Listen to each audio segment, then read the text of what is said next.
Hey everybody, this is Greg with the Dice Must Flow and Age of Sigmar, Sigmar and Son. I've too many different handles. And I've got with me Mark. Hello. Can you try that again, Mark? Hello. Switch to you? Good, it did. Okay. I've been having a lot of computer trouble, and I'm on a brand new computer, and so everything's Different. a little bit different, and so I'm kind of lost and stuff. But it's been a long time since we've done a show. Mark has graduated, got his Yeah, I think they. job, Yeah. and everything's good there. But the problem is he's been working night shifts, and I work this day shift thing, so it becomes difficult to Yeah. I sleep when opposite schedules. opposite schedules make it difficult. And so we've just honestly we've had a tough. I've had a tough time just keeping up with everything going on with Age of Sigmar because there's been so much, and it's just kind of been an avalanche or a flood. So shout out to our buddies at Warhammer Weekly and Garage Hammer and other places where I've been getting some of my news, and hopefully we'll be able to put our spin on it here soon and go from there. So just kind of the big thing right now, as of today, June 4th, 2019, the Blues are tied 2 games to 2. Anyone who's listening in Boston or a fan of Boston, get out. Yeah, Get out of here. Boston albums on your back. We love that Boston. Yeah. We don't love the Boston sports scene, but if you're a Bruins fan, we don't want your views. Get out of here. yeah, all one of them. I mean, all one Bruin fan that would be on our views. So anyway, the new thing, the big hottest thing, I guess, going on right now is the launch of a new paint, a whole bunch of new paints. And so there's the Citadel Contrast paint, and that's kind of a base and a shade and a wash all in one. And let me see if I can do this. I got cameraman, try and lock on my screen. Share screen. How do I do the share screen? Because horrible screen. It's on the left side of the Google Hangout thing. I've got it. So not the best picture here, but it just does kind of show some of the contrast paints that they were doing, and you can see it's just kind of so basically they're base coating it one color, and it's kind of weird where this paint is thin, I guess, to where it highlights the edges stay highlighted, and it's thick enough that it goes in and pools into the recesses, so it does give you that edge highlight and that wash look. And so that's kind of it's a great thing for beginners. well, I think it's a great thing for not necessarily just beginners, but it's a great thing for everyone. For everyone, and I've seen a lot of people doing some really neat stuff with it. One of the guys, I guess we haven't had a chance to get it, but like Pete the Wargamer has a video channel. He's over in England, and he went to, was it Warhammer Fest, where they were doing a lot of this? Yeah, and he did the whole Paint with the Pros series they've got. That's been real good. Right. It kind of highlights everything. Right. I think the best example of it is Tyler Mengel did a video, or did not a video. He took a picture of a model he did only with contrast paints besides the metallics, and it looks phenomenal.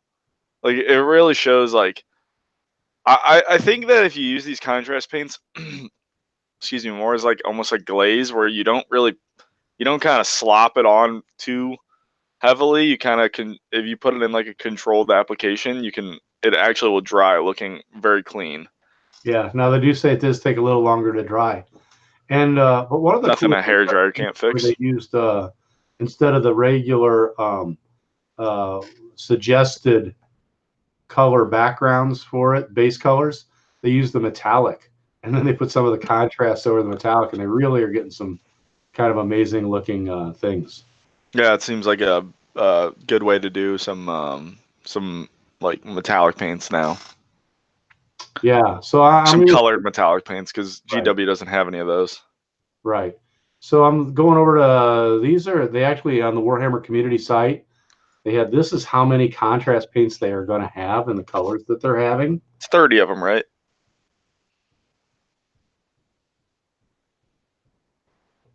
Looks like 36. 30. So there are 36 Yeah. contrast paints, and then they're coming out with a whole bunch of new regular base coat paints.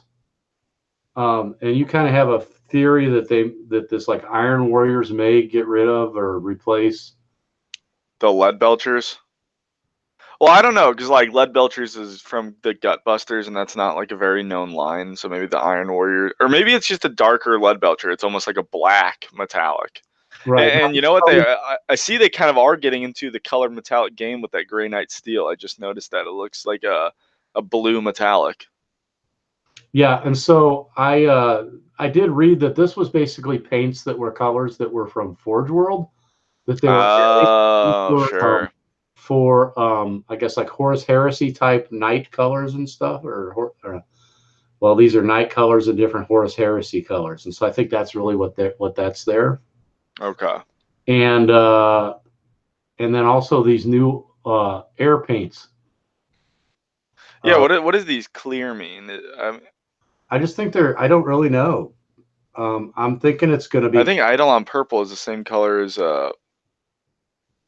maybe. I have no idea. I have literal no idea. Yeah, I don't know what these clears are, other than I assume they're just a little thinner.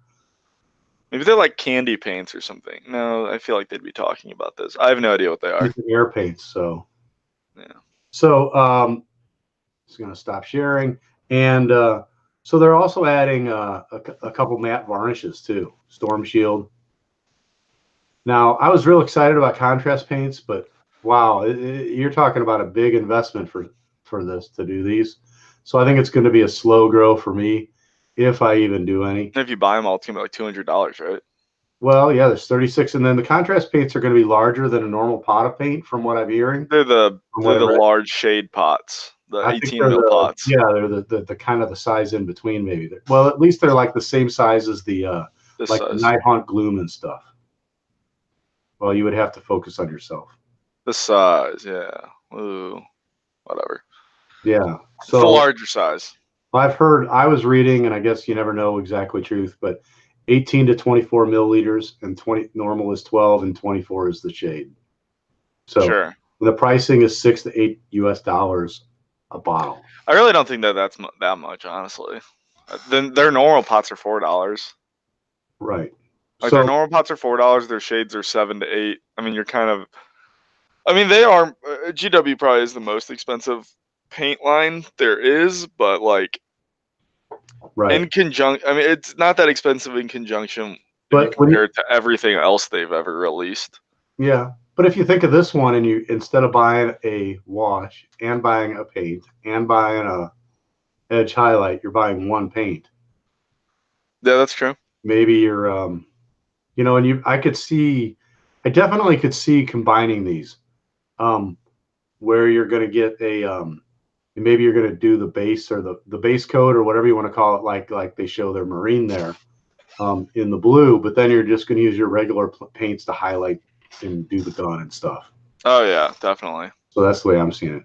So Warhammer Community had something on there. They were talking about a battle ready paint set, and there were no details yet as of yesterday, but they said it was a way to save money. You could order 4 regular base paints, 2 shades, 3 contrast paint, and 1 technical paint for promotional price. They didn't say what it was.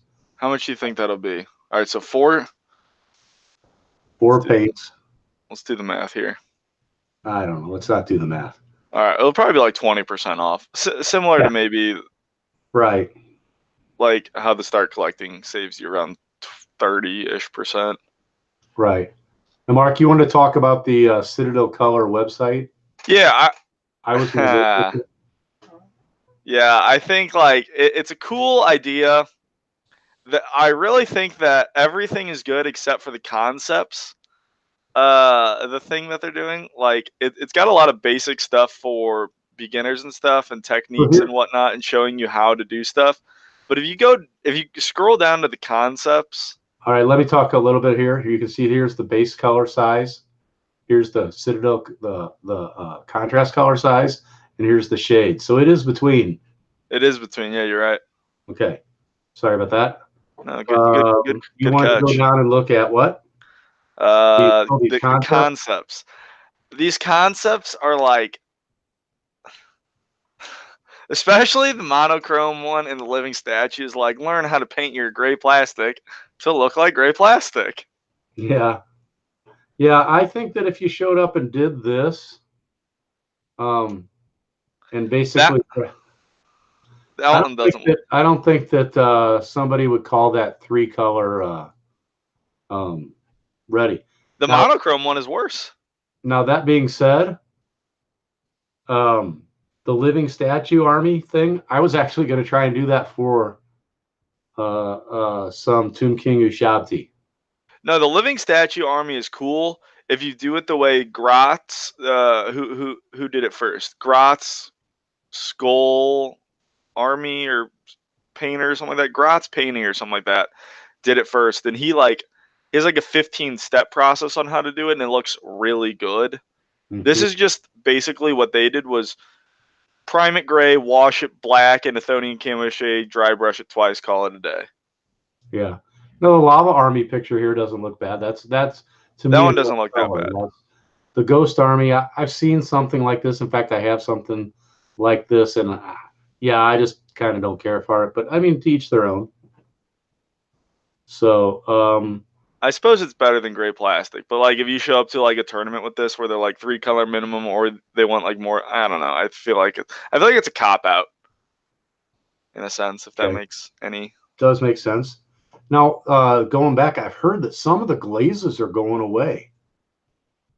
So, like, there's only like what, 4 glazes? Solomon glaze blue or whatever. Oh, now that they have these, I don't know. It's possible. I really don't use those. I mean, the only one I've ever really used is Lamenter's yellow. Well, blue is for Zangors. Oh, you've been using them on the Zangors? Yeah. So, anyway, so that's all of our thoughts on Citadel color, and I guess it's and we haven't seen it yet. I mean, so I'm anxious. Well, it comes out this weekend, right? Pre-order is this weekend. Pre-orders this weekend. So it comes out 2 weeks. Right. So just kind of, there's been so much stuff that's come out since we've done a show. I didn't necessarily want to go through everything, and but basically one of the latest things that came out was some stuff for Warcry that looked pretty cool. Now, Warcry is that game that's kind of the AOS kill team. AOS kill team, and to be honest, their first guys they called the Steel Dreadnoughts or something. They looked like divers or something. Yeah, the underwater diver. Yeah, they look stupid. They look stupid. Well, we can't say that. AGW, they're just not our thing, but they look cool.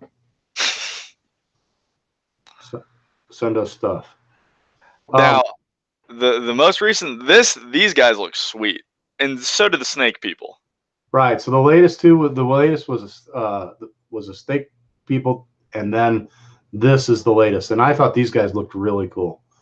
So they're basically like chaos guys that are wearing these like crow masks. What I think they call them the storm crows or something. Yeah, they're sweet. So yeah, I really did like these. I think there's a ton of detail you can get to here on these feathers and stuff.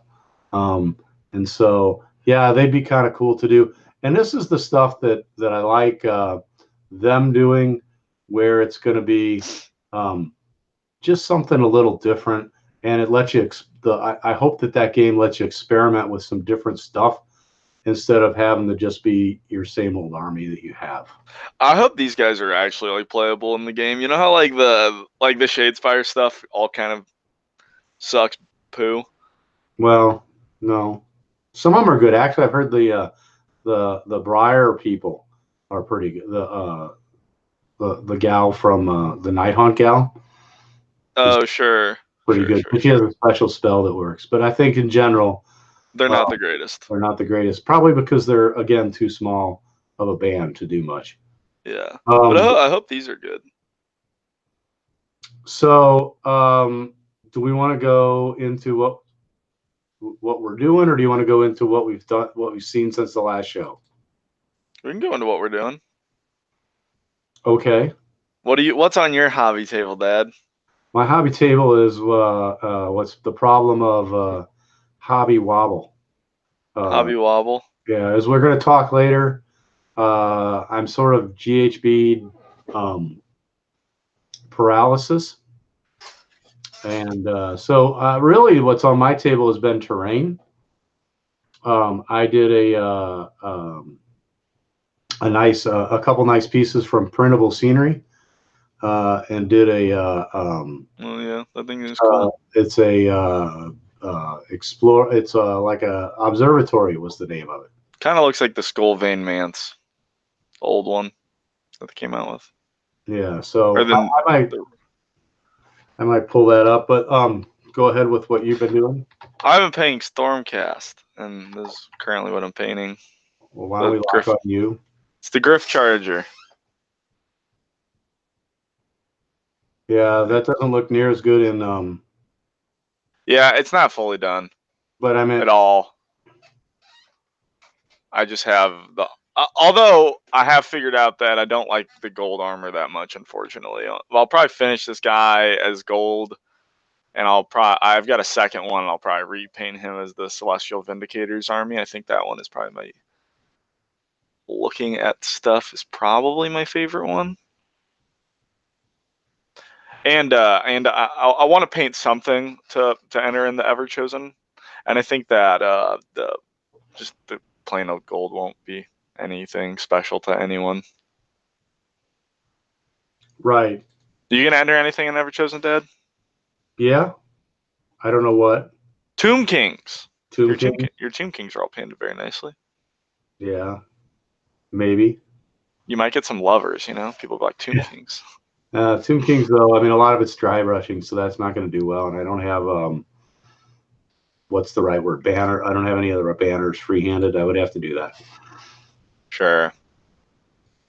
Yeah. So you could do your Carrick Acolytes all look pretty good. Yeah. So anyway, I just thought here's the observatory. Yeah, it looks sweet. That's cool. And so yeah, printable scenery. If I have a shout out for anybody getting into 3D terrain, the stuff that they have is pretty incredible that they're able to put together. They're probably the best in the game, honestly, I think, in terms of the printable 3D terrain. They probably have the best stuff and widest range of stuff you can really do from what I've seen. Right. That other than said, I guess at Adepticon, I got the the Nighthawk Garrots. I think that's basically where I'm heading next. Just kind of till I bide my time until the next decision, which is going to be soon because coming up in July we have Midwest Meltdown. Oh, so after that you're gonna pick a new army? Well, maybe. When's Father's Day? June 16th. Oh, you might be getting in something for that. Oh. Yeah, you never know. I already know what I'm getting you. Yeah. Blues tickets? Ha! Well, that'll be over by then, hopefully. Yeah. Right? It will be over by then, yes. It'll be over by then. But that would be a Stanley Cup would be a very good Father's Day gift now, wouldn't it, Dad? Yeah. So, all right. So just kind of digging in since last show, there's been a ton of stuff, and I'm not going to bring up screen changes or anything. I think most people have them. Loon Curse. That was that special set of the Sylvaneth, and I said I wrote down versus Squigs, but it's really well, that's all it was there was Squigs. It's Squigs. And it sold out like everywhere, right? I think people. I don't think it's not near as good as the last one. As far as value, like the last one had so many points in it. So many points. The Flesh Eater Courts and the Skaven one. Yeah. Yeah, and the Flesh Eater guys are like insane, right? Because they're only available in that. It's like, oh, you buy this guy in your army, and I think the Arch region is kind of the same way. The Arch region is really good. That's why I said the Arch region is just like, oh yeah, you have an Arch region, or the Arch Revenant. Arch Revenant is the same way. Excuse me. Arch. Okay. That's the name of the Sylvaneth guy. They're very clever with their names, Dad. Arch Regent, Arch Revenant. All right. So there was a new book, Fire Slayers, that came out. Let me go back to Loon Curse. I almost thought about, just kind of trying to build a squig army for fun, but it got sold out and just kind of that sort of died off. So anyway, yeah, Fire Slayers. They had a battalion come out. The terrain and endless spells. I think that people are pretty impressed with how they are. Yeah, they're like Stormcast. Is Now they kind of did what I've heard. They doubled up their wounds, right? Yeah, they're into like an elite army now as opposed to what they were before. I bet people have so many extra Fire Slayers now. Yeah, you probably could buy Fire Slayers cheap. Yeah, people are probably like unloading half their army because it's like, oh, my 30-man unit went to a 15-man unit because basically all the points were probably doubled, pretty close to doubled. Now the interesting thing there, and I don't have the book, so we have to say that, but their wounds might have doubled, but did their attacks double? So is a 30-man unit it may not hit as hard, it may last just as long.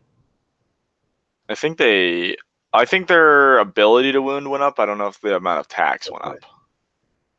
So I don't know. I really haven't looked at the terrain, and the terrain was I call it the pizza oven. Pizza. I think everyone calls it the pizza oven. Okay. Well, I heard it and I thought it was good, so I stole it. I think the endless spells look like. Yeah. The Hedonites of Slaanesh was the next book that came out, and everything I've read says or heard. So this is a pretty competitive and very good army. Yeah. I don't know if they're near as good as FEC or Skaven, but they're good. Right. Well, you want to go into your little FEC story? Oh yeah, I was talking to my dad the other day. I was like, Dad, I'm a part of like 5 groups on Facebook for in terms of like army groups or whatever, and I was like, Dad, I literally every day I see one question, same exact question on every single group. I just got my ass handed to me by Gristlegore. Yeah, I got destroyed by FEC Gristlegore. How do I beat this army? I'm like, you don't beat it. You can't. It's just too good. You play Skaven. That's the answer. Right. In all honesty, though, I think if you want to beat Gristlegore, ranged is probably the best way to go. But range kind of sucks right now. So range is good, but the problem is not every army has it. Yeah, like basically everyone is just complaining about how they're getting destroyed by them. Right. So the Hedonites, their summoning engine seems to be pretty good from what I'm hearing. So we'll go from there. And I guess the big thing, just moving on to the next thing, was Forbidden Power. Now, I really like the idea of Forbidden Power, and I really like the story, moving the story forward and everything. And I know Garagehammer just did a great episode on what the story was. But honestly, I didn't pick this up.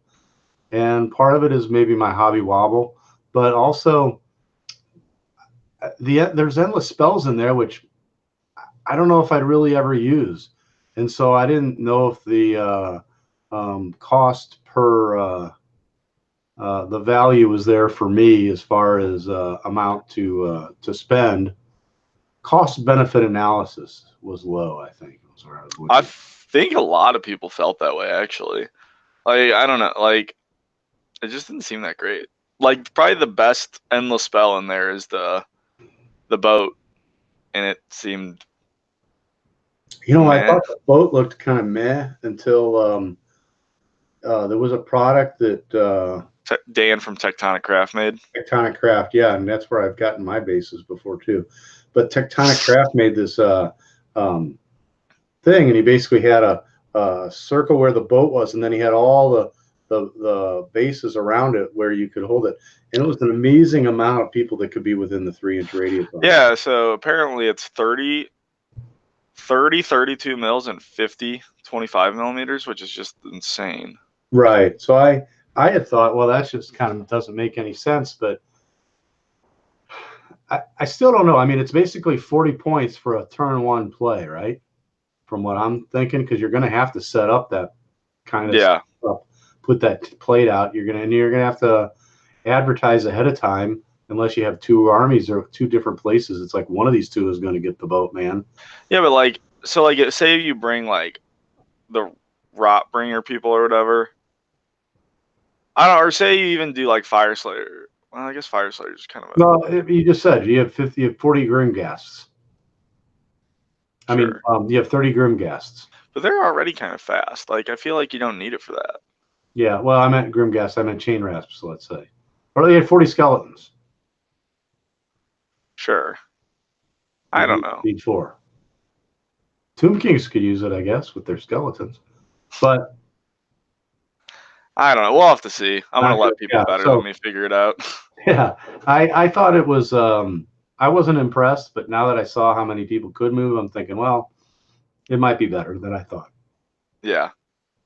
So, but with Forbidden Power came what the penumbral engine, some terrain, right? Yeah. The dais, the penumbral engine, the Soul Scream Bridge, the shards of Valgar, Lauchi, the Soul Seeker, and the Hargas. And those were the spells and the piece of terrain. And then they also had Dominion of Sigmar terrain, which did look pretty good. And I think I've seen some amazing stuff that people put together with just a couple of those sets. Yeah, the what's it called? Scatter Train is like the best stuff on there, I think. Right. And Scatter Train looks cool. Some people are using the Scatter Train for basing, right? That's basically what I've heard from everyone. Right. I mean, it's got a lot of big stuff in there for like your pie plate people with 160 millimeter bases, and it's got a lot of stuff like smaller stuff for everyone else. Right. So, but for me, I kind of hit the 3D print thing, and so you can just 3D print stuff like that. Well, terrain is the sweet spot for the 3D printers right now. You can't get the detail. I have a friend that's going to join me and do a show about 3D printing, but we can't hit the detail, or at least I can't with the printer I have of doing miniatures. And I think it's going to be a while before we get there. Plus, but terrain right now is sort of the sweet spot, and accessories. For example, like we gave away. I wish I had one here. At I think I actually have the 2, the 1, the 2, 3-inch Sigmar and Son rulers or whatever. I actually have one right here. Okay. If you can see that, guys. I printed a bunch of these for Adepticon, gave them out. Yeah. So a lot of people have those, and we gave those out. And in fact, if you want to contact us, we'll try and get one to you. Yeah, we have a lot of them. Yeah, not that many. We can make a lot of them too, though. Right. So, but the things like at Adepticon, I realized that the 9-inch and the 6-inch ones are measuring things would be sticks. Would be important as well. And the 9-inch for like the teleport type moves, and the 6-inch for the objectives. Yes, I agree. So, the other thing that was in Forbidden Power, and this is kind of annoying, was that they had the rules for the Legions of Grief in there, and which is sort of a Legions of Nagash. Supposedly a Legions of Nagash with Nighthaunt, bringing the Nighthaunt into like one of the Legions of Nagash. So you got like Legion of Sacrament led by Arcan, and Blood by Neferata. So this is Legion of Grief led by Lady Oleander. Yeah, you have a Legion for each Mortarch, basically, right? Right. And it includes the Legions of Grief. The only, I guess I've been reading about that, seeing that. And so the Legions of Grief really seems like it's set up for a bravery bomb type army, or I don't know. So it's the Legions of Grief subtracts 1 from bravery of enemy units within 6 inches. but you only have 3 command traits, 3 artifacts, and 3 spell lures. And you do get the Deathless minions 6-up ward save within 6 inches of a hero. So what's the difference between this and Night Haunt? Night Haunt, you don't get the Night Haunt capability of like being able to come up anywhere on the board, Right. and you don't have the command ability to summon people over to you. But you do get grave sites. And there's some questions, and it'll be interesting to see in an FAQ that comes out about some of the differences in the wording of grave sites that they put on this versus the wording of grave sites that were in the Legions of Nagash book. So the Legions of Grief, for example, says at the start of your hero phase, pick a friendly summonable unit within 9 inches of a grave site. See Unquiet Dead, blah, blah, blah. And the Legions of Nagash says pick a friendly summonable unit within 9 inches of this grave site. So in Legions of Nagash, if you had a unit within the distance of 4 grave sites, each of those grave sites could heal on that unit. It's seeming like with Legions of Grief, only 1 grave site can be done to do this, maybe period, the way it's worded. But and so is that something that's going to be changing in General's Handbook or errata, or is it just kind of the way they wrote it and they're going to errata it to be said, yeah, this works exactly like Legions of Nagash? So that'll be interesting to find out. So I have no idea. You have no idea, right? So I feel like it should work the same, right? I feel like it should work the same. You know, the goofy thing from Legions of Grief point of view is that they basically made this Legions of Grief to be run by, you know, sort of like a Night Haunt type thing. But it turns out that like the Night Haunt forces are really not as good in that, because the Legions of Grief is sort of set up to do this bravery bomb type thing. In the you can actually get 6, like -6 bravery if you bring units that are not Night Haunts. If you bring some of the skeletons with banners and some of the other things in there, and then you bring the banshees that do the howling and stuff.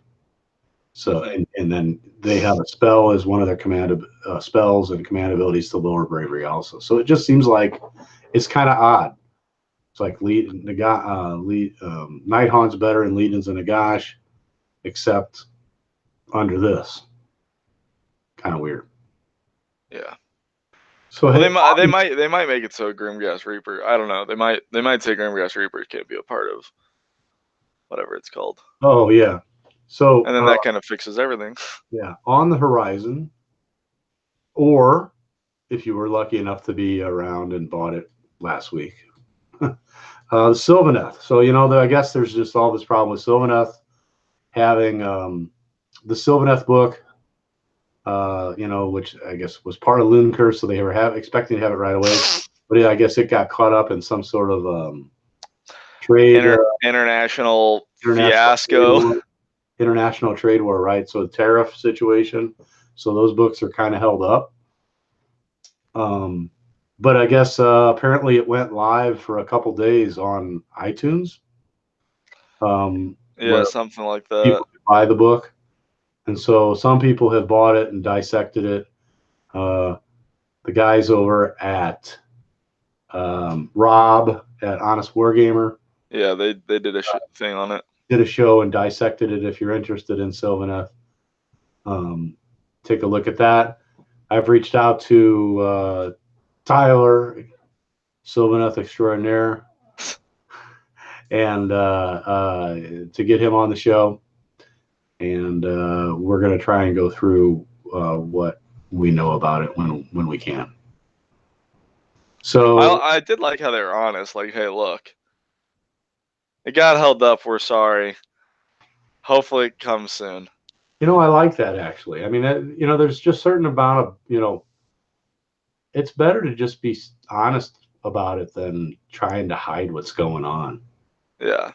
Like, it makes sense, like, the book would, yeah, and they were like, yeah, it's coming. We don't know exactly when, but we're going to try. At this point, the fact that some people got it and some people didn't, I kind of think that they're sort of the cat's out of the bag, and they just ought to let it go for sale on online. Yeah, I agree. I don't get why that's a problem. I don't get why they wouldn't do that. Like they have it. Where people might have only bought the hardback, but now they're like, well, I want to see it. I So want to see the rules, so why not put it online type thing? Yeah. that comes out, I'll buy it too. I don't know. And so I guess it was stated that I guess at Warhammer World or not Warhammer, Adepticon, right? not Adepticon. I mean, but it was also stated, but there's at least one more battle tome coming out this year for each faction, right? Warhammer Fest, right? Warhammer Fest. That's the one I was right. So then, so we know one of them is Sylvaneth. I don't know if that counts, but I was just kind of going about what about the other factions? Yeah, I don't know if that counts either because it's like I don't think it does because I think they said that and then they were like because I think Sylvaneth was supposed to be out type thing, so I don't think Sylvaneth counts. So what do you think's going to happen on these guys? Order. I'm with you, Seraphon. I already know you're going to say Seraphon, yeah, I think Seraphon. I guess today's rumor engine, June 4th. It looks very not Azerite, Aztec-y. I don't know about Aztec. Yeah. So I'm going to show it up there. It's like runes and whatnot. My thought there is that I was thinking like this, like the Astrolith Bearer type thing, right? Yeah, it could be. That wasn't that a model that was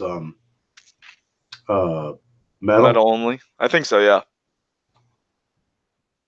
And New Lord Croak. Could be. They can do that. I think Seraphon's my next army. I've been excited or been always, I think way back when I was thinking Seraphon or the Tomb Kings. And you made the wrong choice, clearly. Big dumb idiot. Right. Well, I got into the whole chaos thing because I had a friend who had an army chief, and then yeah.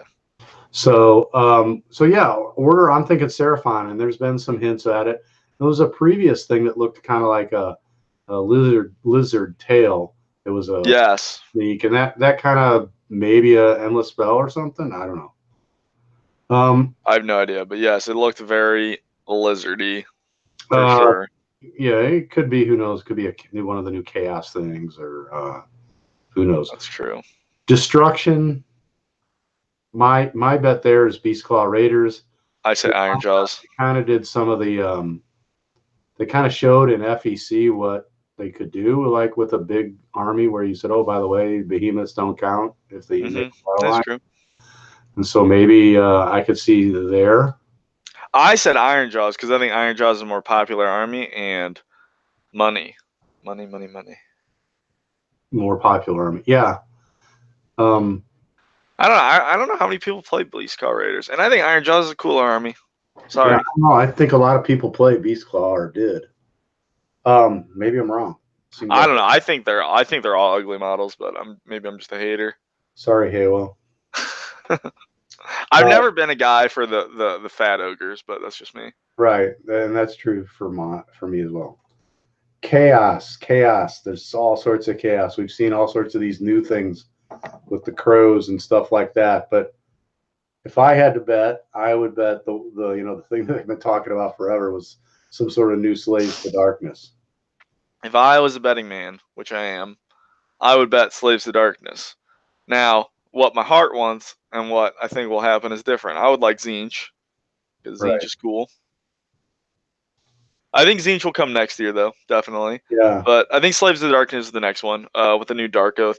With the Malign Portents thing, or what were they called? The Harbingers, right? The Harbingers. They've all gotten a new army except Slaves, right? They're next. Right. It's been long enough. And right, like you said, Tzeentch. I'd like to see Tzeentch. I'd like to see their battle tome updated because their summoning sucks. Too many things have changed. Yeah, a lot has changed. Their FAQ is pretty big. And so I know you just said something that was interesting about their summoning, blah, blah, blah. But I did point out there was somebody over at Bobo, I think, right? And I think this had gotten a shout out too, where the guy basically did a Zinch army change host, but he had a lot of he had a lot of horrors, yeah, horrors, and blue horrors and pink horrors, and it just regenerated so much so fast. I think they're good at the summoning part, but I think that this is kind of tangential, but I think they're the way that they gain summoning points through casting spells. It takes like 36 to summon like a Lord of Change, which is just absurd to me because there's no way in a game you're casting 30, like you and your opponent are getting off 36 spells. Right. So exactly like you said, the horrors can generate summoning points for themselves. Them, and that seems to work. But the ones where you're just generating points off of spells, and we can go into this later. Remind me to talk about this when we talk about Adepticon, because Mark did play Zinch at Adepticon, and we played in the team tournament. And our experiences with that. But just kind of trying to stay on track here. Death. I don't know what. I'd love to say Tomb Kings, but I don't think it is. But my guess is maybe something completely different. And so I almost said malign importance, but the Forbidden Power. Story the whole story is that these penumbral engines were used to hide these storm vaults, which had hidden secrets and stuff in there. And one of them was holding a servant of Nagash, so powerful or whatever that his name was stricken from all history. So his name doesn't exist. So I don't think it's like anybody we've actually heard of or seen before. And so the whole story was that Lady Oleander goes to try and has been tasked with freeing that person. And so the spoiler is that basically she succeeds in that. And so, quote unquote, the bad guys won, and the Nagash's servant was freed. They never said in the book or in the Forbidden Power what that was. So I think that's the next narrative step, and that's I think where this maybe this new death faction will come in.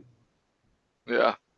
Other than that, I don't know. I guess it could be a new vampire. It could be a vampire faction. Soulblight. I think it's Legion. I don't know. It could just be a revamped Legions of Nagash too. I don't know, but I feel like Legions of Nagash is so.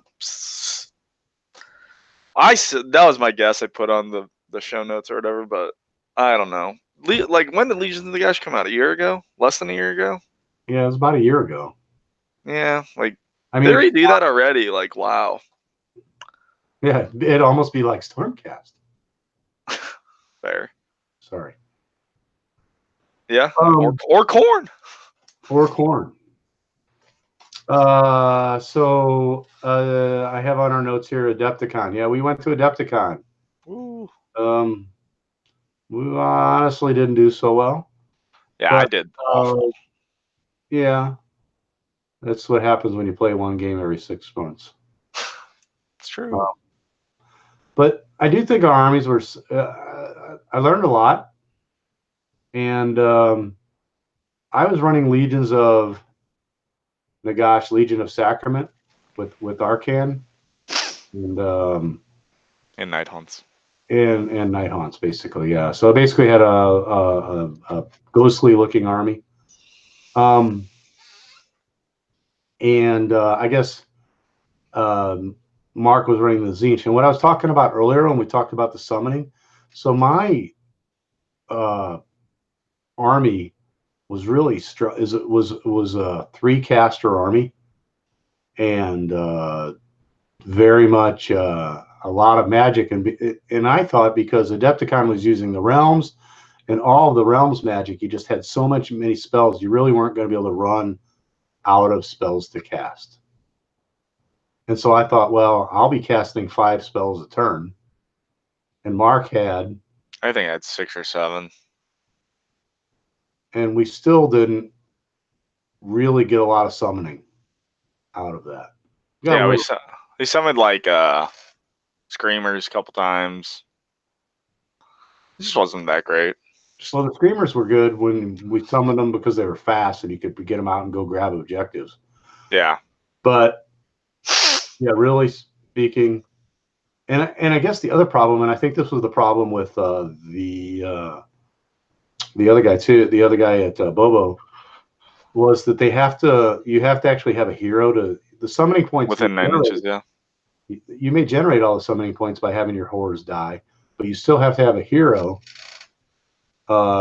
do it, and then they have to pop within so many inches of that hero and away from whatever. And yeah, 9 inches within the hero, and then 9 inches away from dudes. So they can kind of get locked away where you can't even summon anything with a hero or two. And yeah, and so yeah, the summoning seemed based on spells seemed a little weak. Based on death of guys seems like that's pretty strong still. Any one of your units you want to call out as being like over the weekend the all-star that you had, other than and I was Mark. I think in the 2,000 point game, I don't think he got a single spell off, even when he was burning. No, I got some spells. I just like I never got that stupid Infernal Gateway off that like kills hordes, the horde murder for the Gaunt Summoner. I had a lot of spells and I rolled really poorly. Yeah, like I hate to blame the dice, but like I feel like I should have won in like at least 2 of those games if I would have got off like any amount of spells. Like an average amount of spells, but it was just not in the cards. You know what? What was the best? What was the best? I thought my Zangors sucked. And these were just regular Zangors. The regular Zangor. You know what the best? You know what the best was? I played 6 Skyfires, right? Yeah. I played 6 Skyfires. Skyfires, I think they're still overcosted, but man, when they fight first, do they beat the crap out of people? I mean, it's just so much damage because you reroll hits and wounds, and your discs do D3 damage. It's a lot of damage. Is what I'm trying to get at. And we did that one time. You had the Skyfires, and they're so fast, so fast. You ran them, right? You did the command point for 6 with a run, and you and I got they just let their objective be there, and I guess they didn't do the math that my guys can move 22 inches or whatever off a run. Yeah, like knife to the heart or something, right? Yeah. Yeah, no, it was the one where you can like burn it for. Oh yeah, you could go and burn them. Yeah. Yeah, and I rolled a 6 or whatever to burn it for the most points, and that's kind of what won the game. So. We did like I said, I ran the Legion of Sacrament with that. Curse of Years is pretty fun, and you feel like a jerk when it happens. Which is I didn't feel like a jerk. I enjoyed you doing it. When you basically kill a unit. I did find out that that's kind of been errated now to a little different than I had thought, where basically they get their ward save every step of the way, and if they ward save out, then it stops it. But basically, once you hit 1, it goes infinite. But it didn't matter in any of our games. Right. So, but it made me start choosing people that didn't have ward saves. Yeah. Yeah, but for our team tournament, we went 2-1. The whatever tournament, I went 0-3, and then I just didn't play the next day because I was like, I want to shop a little bit, and I'm 0-3. Yeah. And I just went 2-3 or something. My first game was against Skaven, and I think he finished in top 20. And it was a pretty close game. It turned out that, really it turned out the initiative on the last turn. If I'd have won initiative, I would have held my objective for the objective before he would have taken it. So what happened is he won initiative that turn, took the objective, then I wasn't able to take it back, so he had 1 more point objective wise than I did. And Turns out getting rid of fly on your night hunts is also good. Oh yeah, that was the also he rolled a 12 on turn 1. Yeah, turn 1 he rolled a 12 with a bell and brought in some Vermin Lord. Vermin Lord, yeah. And so so I had an extra Vermin Lord to face, and I think he rolled an 11 on the bringing out the Yeah, it's like, oh, Arcane could maybe dispel that because you're +3 to dispel. +2, but yeah. Oh, I thought you were next to an Arcane thing. Yeah, I don't think Arcane gives you on dispel, does it? No, it doesn't. Yeah, you're right. Don't talk to me. So yeah, but like it's possible to dispel. Yeah, it's possible, but I didn't. Yeah. So anyway, yeah. So that came out. And then Geminids, he had that out too, and that was pretty good. So but yeah, and even though your not your rat ogres, your storm fiends, you know, they're still pretty good. Yeah. Even without the cheesy way you played them. Yeah, I know. That's why I truly lost all my games. I just don't know how to play Warhammer because I'm used to not rolling dice. I must learn how to roll dice better.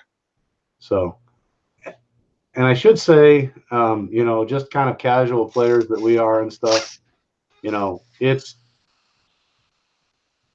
I don't know how to say it, but basically, I think that quote unquote at the lower ranks, maybe where we were at or whatever, or at the mods or whatever, there seemed to be a lot of people that didn't know rules, and I'll just leave it at that. Yes, I know. Okay, so I know what you're trying. I know what you're getting at. Yes, they did not know their army. We were all. So yeah. What I was trying to say is, if you know, don't necessarily trust your opponent that they well, you know, it's his army. He must know what he's talking about. Yeah, but then when you call him on it, you get bad sports scores. Well, we won't talk about that. We won't. Yeah, just that'd be a bad sports ourselves to talk about that. But I just think that you know, there's probably a better way to say it. Like, hey, are you sure that's right? Why don't we look it up? Yeah. So we'll just leave it at that. I played a Bretonnian army, and I played a Beast Claw Raider army. And the Beast Claw Raider just blew me up because they had the snowballs or whatever that do a D6 mortal wounds, and he like rolled really well on them, right? Well, he rolled really well, but also I had no answer because basically it's 20-inch range, and I don't have any. I didn't have any shooting because I'm deaf. So he's just like, okay, take 12 mortal wounds over here. Okay, Arcan's dead. You know. Yeah, you didn't get the. Yeah. So, you know, I ask you what kind of was an all-star of the army. It's kind of weird. I was honestly surprised by people are going to say this is a strange choice. I mean, I had Grimghast and they did the work and all that kind of stuff. But the Dire Wolves, which I had, just a unit of 5 of them, set up as a screen, I was really impressed with, because they're so, with their cavalry base, 5 Dire Wolves can basically screen a huge section of the board. Yeah, I mean, they're like 60 points. See, that's what I'm saying. Like 60 points, like their cost benefit analysis. Yeah, their cost to usefulness or whatever. Yeah, exactly. Is like they're good. Like for 60 points, they make a great screen and they're fast. Right. And so I was surprised by them how well they did. Everything else performed kind of normal, and I just had the hounds there as they were chaos hound models. That's why I call them hounds. But I just had them there sort of as a 60-point battle line tax. But I ended up using them a lot to screen things because I had a lot of drops and I was going to get smashed first. So I was pretty impressed with those. Yeah. Well, speaking of are you going to change anything for your Midwest Meltdown? Yeah, the whole army. I'm going to run your Zinch army. What am I? I'll play your Nighthawk army then. You're supposed to be getting that whole Ideneth Deepkin thing done, right? Yeah, it's true. But I don't know. I have a real problem with that. I'm like being like very perfectionist about them, which means I'm not getting them done because I really want them to look really, really nice. I don't really care if their rules get like if they become bad one day, I still want them to look nice just because they're like awesome. And I want to play them, but I also want to take my sweet time on getting them painted like perfectly. That's why I'm painting like the Stormcast right now, so I'm trying to like almost practice because I haven't painted that much recently. I'm trying to like get my kind of hone in my skills a little bit more and do some testing on the Stormcast models so I can employ those in the painting the Ideneth. So I don't know if they'll be done. Yeah. Well, that kind of leads to what our final topic of the night is that Also, I don't know if General Handbook 2019 supposed to be coming out middle of this month or the end of this month. I can't tell you what I'm bringing until I see that, right? And so I've kind of that coming out is kind of putting me in a bit of a paralysis. Yeah. Well, painting 18 eels is not going to be very fun to find out they're going to get the crap nerfed out of them. Yeah. So that's like another big reason I've just been like. Right. So we've got this paralysis basically because of General Handbook.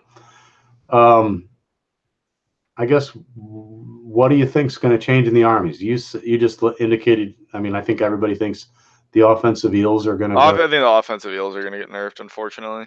By the way, I did play an INF game and did curse a year as a unit of offensive eels. Did it feel good? That felt good because they would smash me up really bad if they had gotten in. No, yeah, I think that the offensive eels are going to get nerfed. I think nothing else will change. I think if the turtle gets changed, I think the turtle needs to go to 300 points to be playable, and I think the sharks need to go to 100 points. Yeah, now but they won't.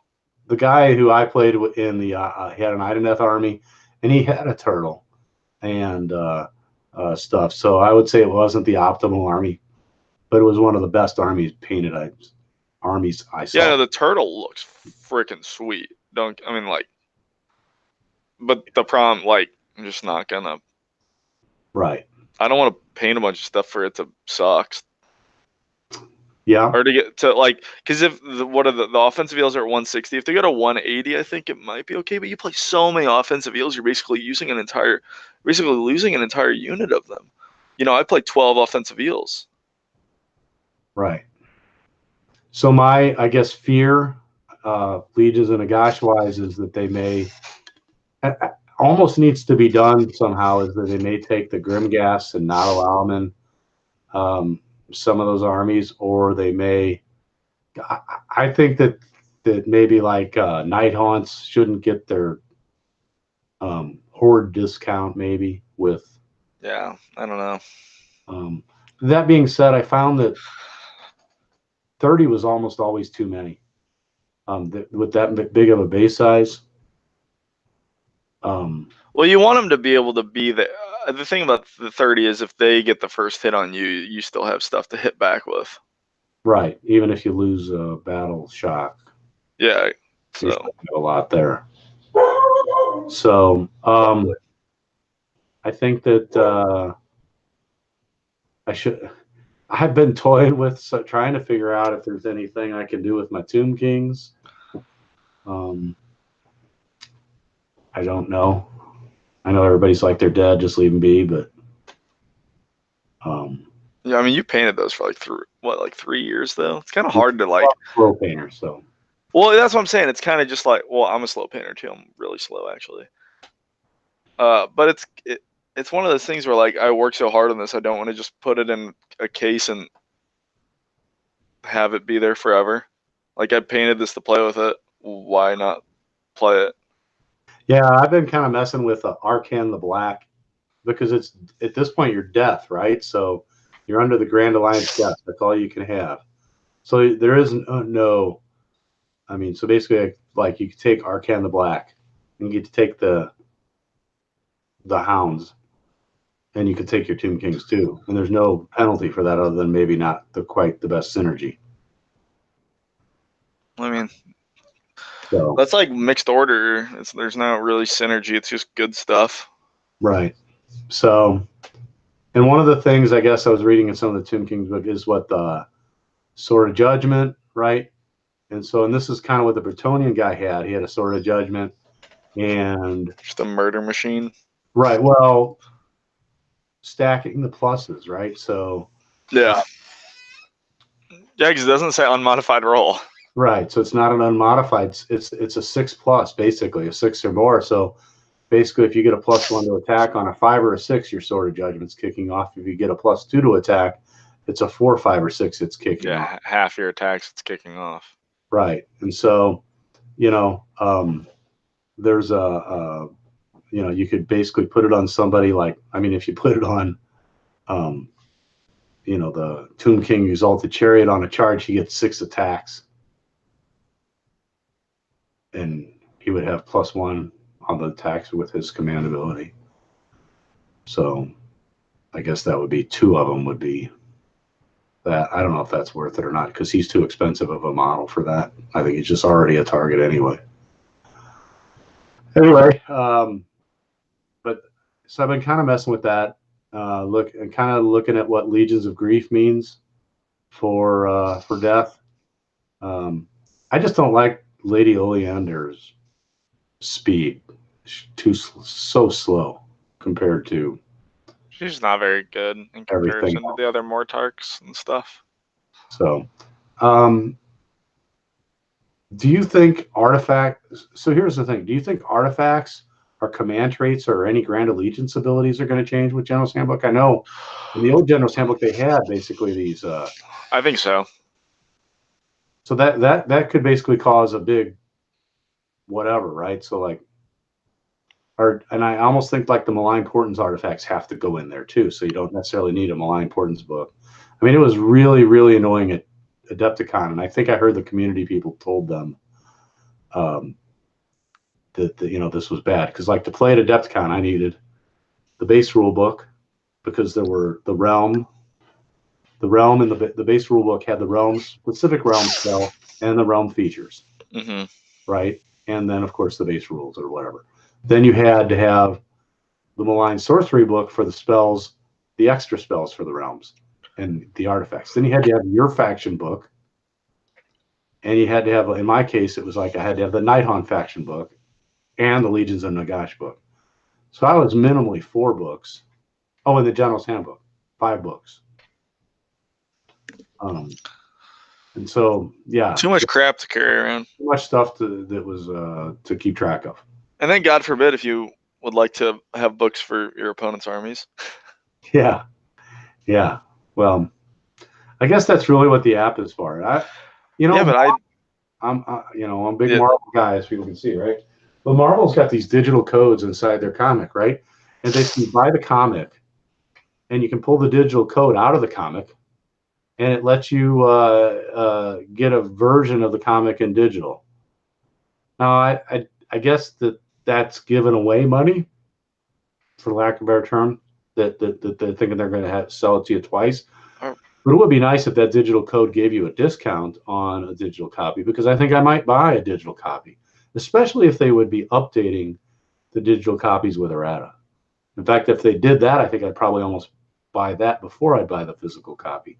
Oh yeah, 100%. Because, and shout out I keep shouting out other people's podcast stuff, but AOS Shorts has a fantastic resource where he puts all of the errata into one combined document, and then you can search that for the keyword you're looking for.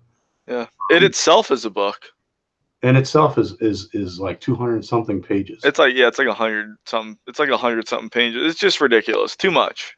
Right. So, but I mean, like, how do you know that who would think that this Who Fights First errata is over in Flesh Eater Court? Yeah. Also, there's too much of that coming out. It was cool when it was Iden's thing, and I'm not saying this because I'm an Idenith guy. There's too much of it. It's not a fun rule for everyone. Like Idenith only gets it once. Right. So yeah, I think we've been going on long enough and don't want to necessarily go into the negative of that stuff. You can call a what activation wars. Is that Yeah. it? Yeah. It's yeah. And that might be a topic for our next show. Is where do they go? Is it time for an AOS 2.5 that they can clean up a lot of that stuff? I don't know. I don't think so. I think they just need to release like maybe this General's Handbook will be the savior or something and have a lot of the resources in it. I don't know. All of the stuff. Yeah. Yeah. Who knows? It would be nice. But anyway, anything else you want to talk about tonight? We are going to try and get onto a more normal schedule, at least once a month. And I don't know if we're going to we'll try and look at Mark's schedule. Maybe I'll have a new change of scenery soon. Yeah. I bought a house. He's buying a house. So I will be not working on models, but I probably am going to be working at his Mark's floor. Painting will be happening, not models. Models. So we think that, but I would like to try and pick a night and publish those ahead of time to get a schedule out. And so that's basically it. So if you've stuck around this long, I want to thank you for listening. Thanks for sticking with us. And we will try and get more consistent and coverage. Regular content to you guys. And go from there. So please go ahead, hit a like, hit a subscribe. Hopefully when we went live here tonight, people who had subscribed will get a notification that we went live. And you should really say that at the beginning. I always should. Maybe you can remind me next time I make up show notes. I'll try to. Okay, so that's it. We'll call it a night here. Thanks. We will see you guys next time. See you guys. Bye. Bye.